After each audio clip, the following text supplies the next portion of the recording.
ये अहंकार हो रहा है, आपके लिए अहंकार हो गया है कि हम राजा हैं। लेकिन राजा राजा आपका ये अहंकार है, अहंकार संसार में किसी का नहीं चलता है।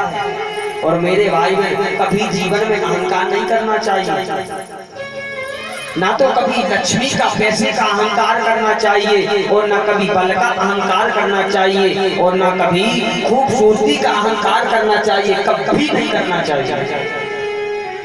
राजा के लाने अहंकार हो गया। एक बार अर्जुन के लाने अहंकार हो, अर्जुन के लाने अहंकार भगवान श्री कृष्ण के पास अर्जुन पहुंचे और बोले प्रभु और हमसे ज्यादा प्रेम करके बाओ, भक्ति करके बाओ, कौन नहीं मिले तुम्हारे लाने संसार, कोई नहीं मिलेगा हम कितना प्रेम करने वाला। अर्जुन के लाने अहंकार घमंड होगा। भगवान कह रहे भगवान ने सोच ली कि अर्जुन और तुम्हारे लाने अहंकार होगा, घमंड होगा तुम्हारे लाने। बोले घमंड होगा, बोले हाँ तुम्हारे लिए अहंकार हो गया। बोले सुनो, ऐसे ऐसे संसार में भक्त डरे कि हमारे पीछे कछु भी कर सकते, कुछ भी कर सकते हैं। वाह, कथा पे कंजर को तो मन के लाने तो पतवा ही नहीं आके क्या हो। अर्जुन के लाने एक बार घमंड होगा। भगवान बोले सुनो अर्जुन, संसार में ऐसे ऐसे लोग बात करे कि हमारे लाने कछु भी कर सकते। बोले हाँ, बोले चलो हमारे साथ। भगवान श्री कृष्ण ने धर्मराज के लाने शेर बनाओ। कथा पे ध्यान दो, बहुत अच्छी आप लोगों के लिए कथा सुना रहे हैं। धर्मराज के लिए शेर बनाया और अर्जुन और भगवान श्री कृष्ण और सन्यासी का रूप, साधु का रूप रख लिया और राजा मूलध्वज के यहाँ पहुंच गए। नाम सुनो राजा मूलध्वज को। हाँ, राजा मूलध्वज के यहाँ पहुंच गए और राजा मूलध्वज इतने दानी थे और इतने धर्म प्रवृत्ति के थे कि उनके दरवाजे में कभी भूखो नहीं लो तो कौन। राजा के यहाँ पहुंच गए और राजा से कह रहे सन्यासी को संत को रूप रखे, धर्मराज की लाने शेर बना लो। बोले राजा और हमारे लिए भूख लगी है, तुम हमारे लिए भोजन कराओ। राजा बोले आप आए संतन की सेवा करो तो हमारा काम ही है, और चलो तुम भोजन करो। बोले नहीं राजा, पहले हमारी बात सुनो, पहले हमारा शेर भोजन करेगा, इसके बाद हम भोजन करेंगे। पहले हमारा शेर भोजन करेगा। बोले ठीक है शेर करेगा, जंगल से कुछ मंगवाए देते हैं, शेर तुम्हारा कर लेगा। बोले नहीं राजा, जंगल का मांस जो है वो हमारा शेर नहीं खाएगा, और तुम अपने बेटे के लिए, उनका एक ही बेटा था मूलध्वज राजा का, एक ही बेटा था, कामध्वज नाम था। बोले तुम अपने बेटे के लिए आरे से पति पत्नी दोनों चीरो और वही हमारा शेर खाएगा। बताओ ऐसे ऐसे भी दानी है, ऐसे ऐसे राजा है कि अपने धर्म के लाने काका कर बैठे हैं। राजा ने जब इतनी बात सुनी तो राजा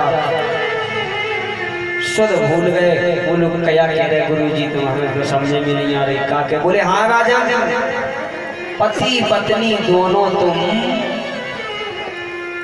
आरे से अपने पुत्र के लिए काटो और फिर वही खाएगा हमारा शेर।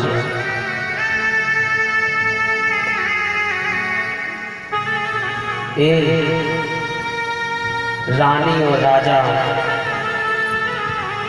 दोनों संशय में पड़ गए और गुरुजी ने एक बात और कह दी, सुनो रानी और राजा से कि आंखों से आंसू नहीं आना चाहिए। अगर आंखों से आंसू आ गए तो हमारा शेर खाएगा नहीं। अब बताओ, वो अपने पुत्र के लाने काट देते हैं।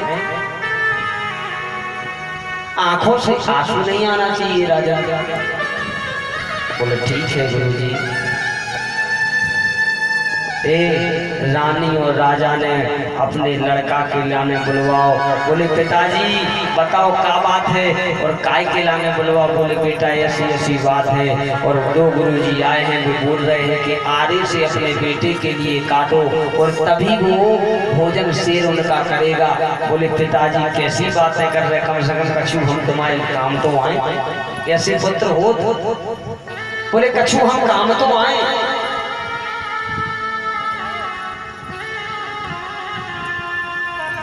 उनका पुत्र बैठ गया और पति पत्नी ने आरो धर दो, सिर पे ऐसो आरो धर दो। लेकिन दो जने जा सोच रहे कि अब खींचे कौन पे लो। पत्नी सोच रही कि पति खींचे, और पति सोच रहा कि पत्नी खींचे, खींचे कौन को पे लो खींच रहा बताओ।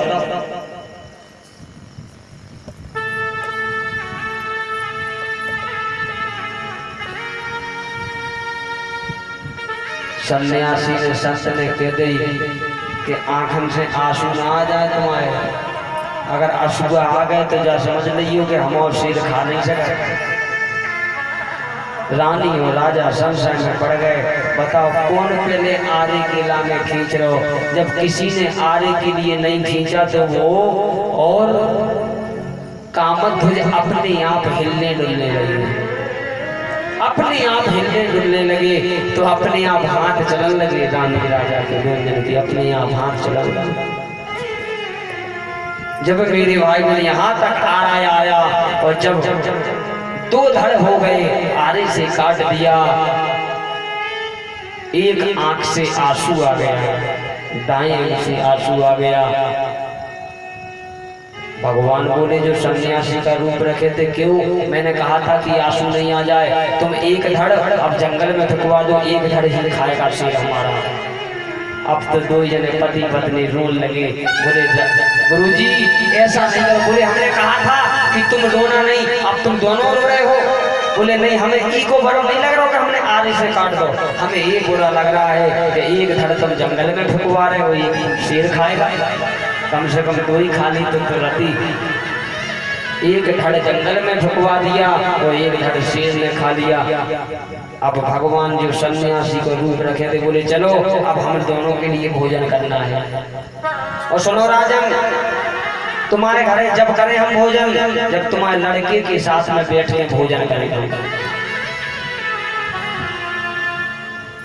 राजा कह रहे गुरुजी जो कासम में डाल रहे, एक पुत्र था तुम्हारे सामने, मैंने आरे से काट दिया, अब तुम कह रहे हो कि हम पुत्र के साथ में भोजन करेंगे, पुत्र के साथ में। और सुनो राजा, 3 थाली लगाना, 2 हम दोनों के लिए, एक तुम अपने लड़के के लिए।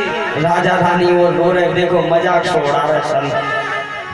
बोले गुरुजी आप मजाक छोड़ा रहे, तो हम हंसी सी कर रहे, आप ही के सामने तो हमने लड़का के लाने काट दो, अब कहते से। बोले नहीं, 3 थाली लगाना। जब 3 थाली लगाई, 2 थालियों पे भगवान बैठ गए, अर्जुन बैठ गए। अब राजा से कह रहे बुलाओ अपने लड़का के लाने, जब भोजन करें हम। बोले गुरुजी कहते से बुलाए हैं नहीं जा, तुम्हारे सामने खत्म हो, कहां से बुलाए?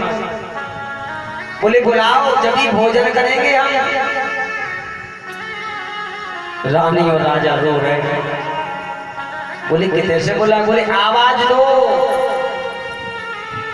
राजा ने आवाज दी, बेटा कामध्वज।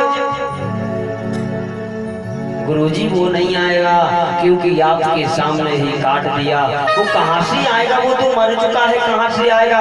बोले भगवान बोले नहीं राजा,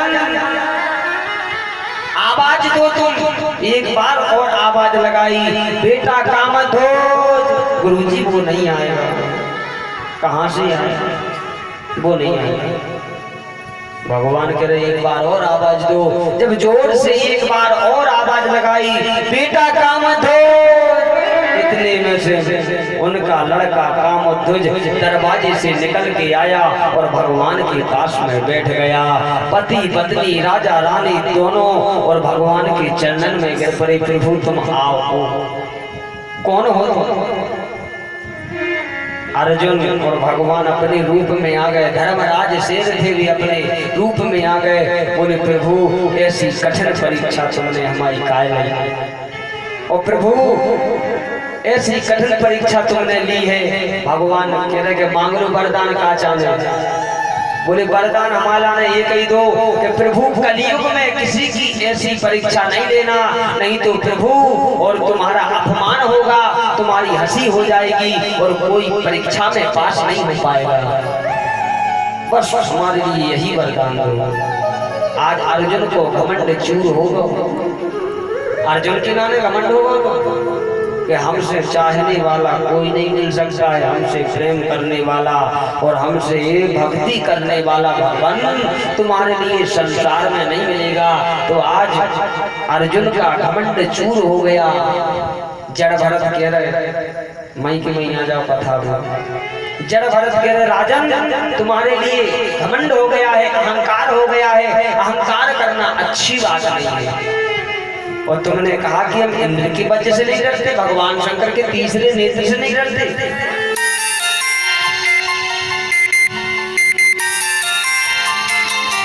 जब राजा के लिए उन्होंने जड़ भरत ने समझाया तो राजा की आंख खुल गई।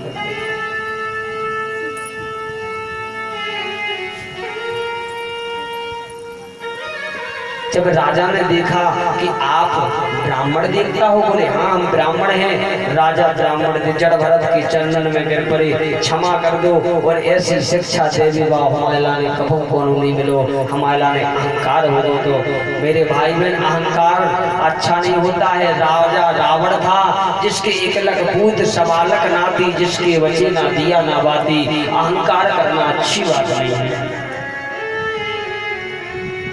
बोलो राधे राधे। रहुगढ़ नाम का राजा शिक्षा प्राप्त करके माता के दर्शन करने के लिए चला गया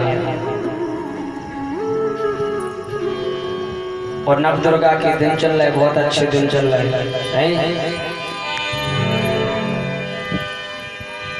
भोले की पूजा की थाली ज्योति मन की